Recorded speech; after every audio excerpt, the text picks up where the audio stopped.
मकड़ी के जाले के समान है, गुड्डी गुड्डों के समान है। जब चाहो तब उसे तोड़ करके डाल सकते हो, इसमें कोई बड़ी बात नहीं। कंस कहने लगा मुनिराज तुम्हें अभी उसके बल का परिचय नहीं, इसलिए आप ऐसी बातें कह रहे हो। देवऋषि नारद कहने लगे अगर ये बात है तो ऐसा करो कि किसी तरह से नंद यशोदा को अपने मथुरा में बंधवा करके मंगवा लो, फिर देखो वो कन्हैया अपने माता पिता को बचाने के लिए खुद ही तुम्हारी मथुरा में आ जाएगा। कंस कहने लगा मुनिराज ये मैं नहीं कर सकता, क्योंकि मैं अब मथुरा का राजा हूं, और अगर नंद को हमने दंड दिया निर्दोष हालत में तो हमारी सारी प्रजा हमसे खिलाफ हो जाएगी। इसलिए मैं नंद तो क्या सारी यदुवंश जाति को ही पृथ्वी से मिटा सकता हूं, लेकिन उसके लिए कोई ठोस कारण भी तो होना चाहिए। देवऋषि नारद ने जब कारण की बात सुना तो देवऋषि नारद राजा कंस से कहने लगे राजन अगर कारण तुम्हें चाहिए तो कारण मैं तुम्हें बतलाता हूँ। कंस बोला क्या? तो देवऋषि नारद क्या बतलाने लगे सुनो राजन कि नारद बोले का रण कैसा, कि नारद बोले का रण कैसा, सीधी आज्ञा हो जाए। नारद बोले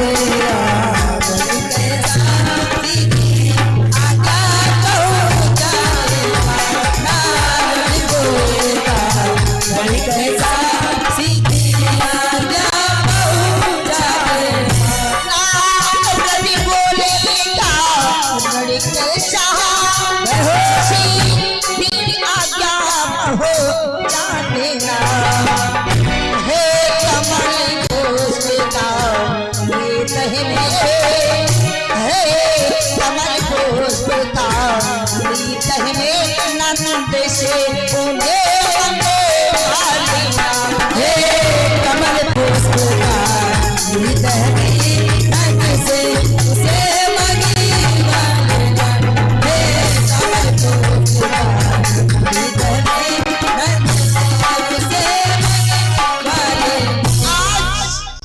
देवऋषि नारद कहने लगे राजा अगर तुम्हें कारण चाहिए तो कारण एक बहुत सीधा और बहुत सहज है। कंस बोला क्या?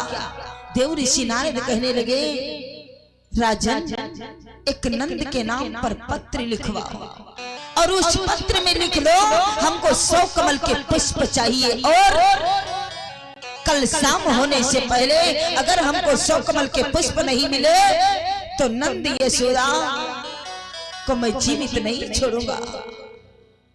और जब ये धमकी लिख दोगे तो जानते हो राजन कमल के पुष्प वृंदावन से काफी दूरी तक कहीं पर भी नहीं है सिवाय काली कुंड के।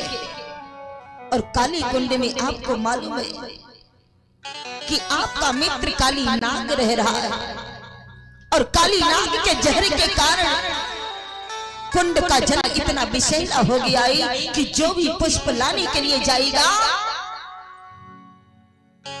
वो बिना मौत मारा जाएगा। अगर नंद गया तो नंद मारा जाएगा, और अगर कहीं उसका लड़का कन्हैया जान पाया कि आपने पुष्प मंगवाए हैं तो वो जरूर अपना बल दिखाने जाएगा, और अगर कन्हैया गया तो तुम्हें कुछ करना भी नहीं पड़ेगा और कन्हैया अपने आप मारा जाएगा। कंस ने जब ये बात सुनी उसी समय भक्तों कंस के दिमाग में ये बात बैठ गई। देवऋषि नारद वहां से चले गए। कंस ने पत्र लिखवाया और भेज दिया नंद बाबा के नाम पर, और जब नंद बाबा के पास वो पत्र पहुंचा नंद बाबा ने पत्र को पढ़ा, जान गए अब तो हमारी मौत दोनों तरफ से खड़ी हुई। अगर पुष्प लाने के लिए जाता हूं काली कुंड तो वहां पर प्राणों का अंत हो जाएगा, क्योंकि कुंड का जल इतना विषैला है।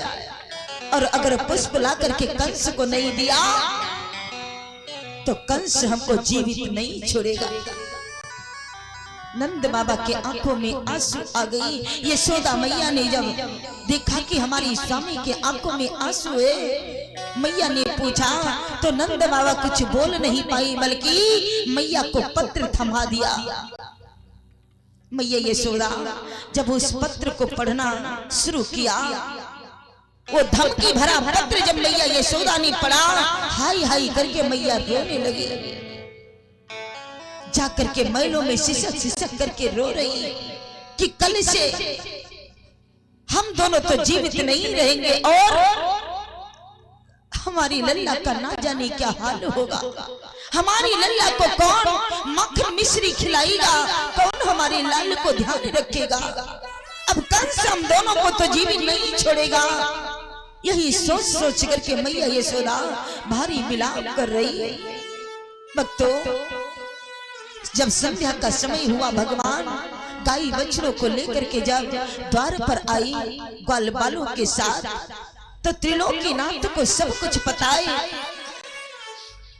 कि आज महलों में कौन सी घटना घटी हुई है।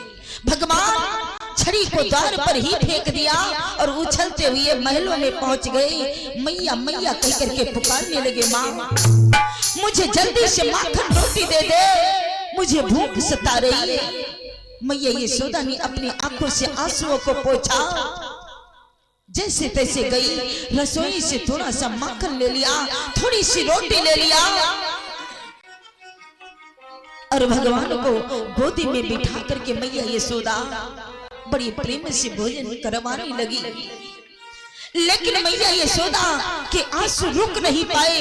मैया यशोदा का हृदय भर आया, वह तो रोने लगी। मैया यशोदा भगवान की याद कर रही है कि कल इस तरह से मेरे लाल को कौन माखन रोटी खिलाएगा। और जैसे ही मैया के आंखों से अश्रुबूंद जब भगवान की जंघाओं पर जब गिरा, भगवान चौंक पड़े कि अरे मेरी मां की आंखों में आंसू। त्रिलोकीनाथ सब कुछ बर्दाश्त कर सकते, अपने सच्चे भक्त के आंखों में आंसू नहीं देख पाते। फिर मैया यशोदा वो तो मां थी भक्तों, और मां की आंखों में जब भगवान ने आंसू देखा तो पूछने लगे, मां क्या बात है, तू क्यों रो रही है, तुझे कौन सा कष्ट है। तो मैया यशोदा कहने लगी, कुछ नहीं लाला, बस आज अंतिम बार इस मैया के हाथों से माखन रोटी खा ले लल्ला। कल से ना जाने तुझे ये माखन रोटी खाने को मिले या ना मिले लल्ला। शायद कल से तेरी ये मैया, तेरे बाबा भी जीवित तुझे नहीं मिलेंगे बेटा। अरे सुन कि माता बोली खाली बेटा, कि माता बोली खाली बेटा, अंतिम दिन माखनी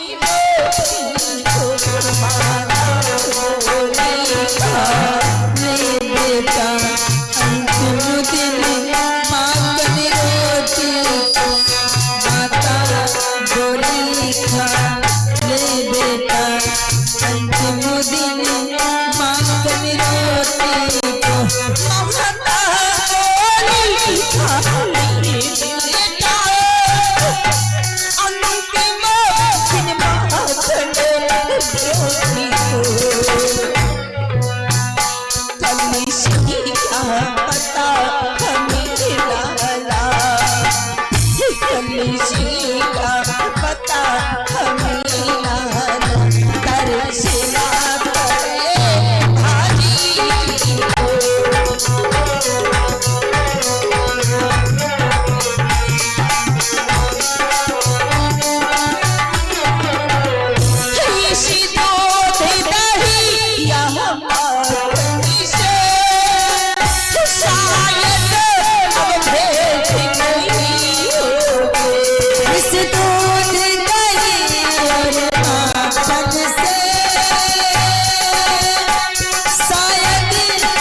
यशोदा ने इस तरह से भारी विलाप किया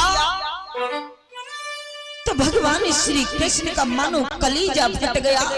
ऐसी सिसकियों को जब सुना, आज भगवान श्री कृष्ण ने माता के बहते हुए आंखों से जब आंसुओं को देखा तो भगवान से सहन नहीं हुआ और भगवान गोदी से उठ करके खड़े हो गए और मैया यशोदा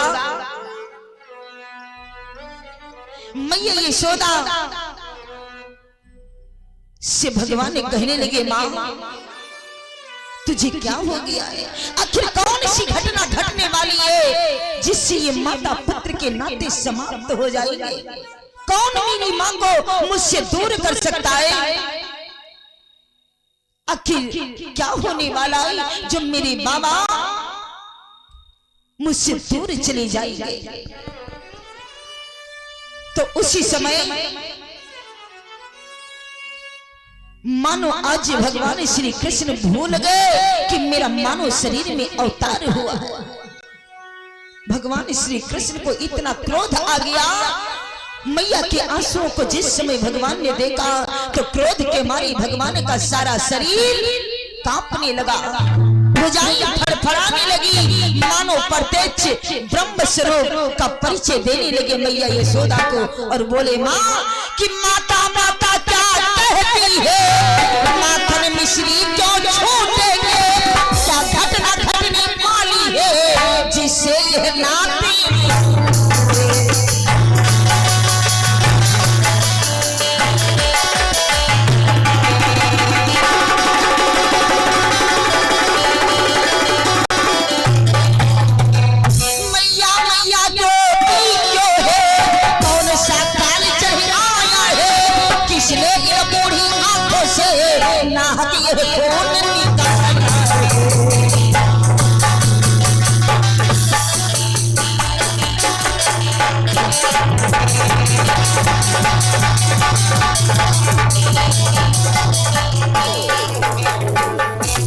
सर्कस को तू बतला दे, एक सर से उसे काट डालो, जिसने कुछ जुबा चलाई हो उसकी वो जुबा काट डालो।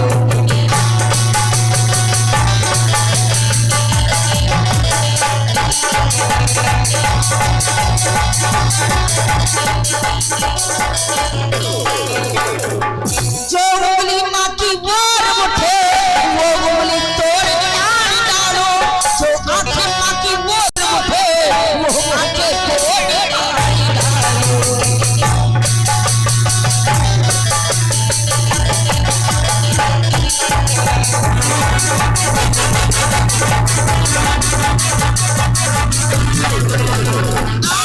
भगवान कहने लगे, मैया जल्दी से बताओ आखिर कौन सी घटना घटने वाली है जिससे माता पुत्र के नाते समाप्त हो जाएंगे? मैया आखिर किसने तेरे दिल को दुखाया है? उस पापी के नाम को तू बता दे, फिर देख उसका दुनिया से नामो निशान ही मिटा दूंगा। अरे तू क्या समझती मैया, तेरा ये लल्ला अभी छोटा है। अरे नहीं मैया, तू अपने लल्ला को नहीं जानती कि तेरा ये कन्हैया क्या है और क्या नहीं कर सकता। मैया तू एक बार आज्ञा दे करके तो देख, फिर देख मैया मैं क्या नहीं कर सकता। अरे सुन माँ कि तेरी आज्ञा हो तो मैया इंद्रासन अभी हिला डालो, सूरज चांद को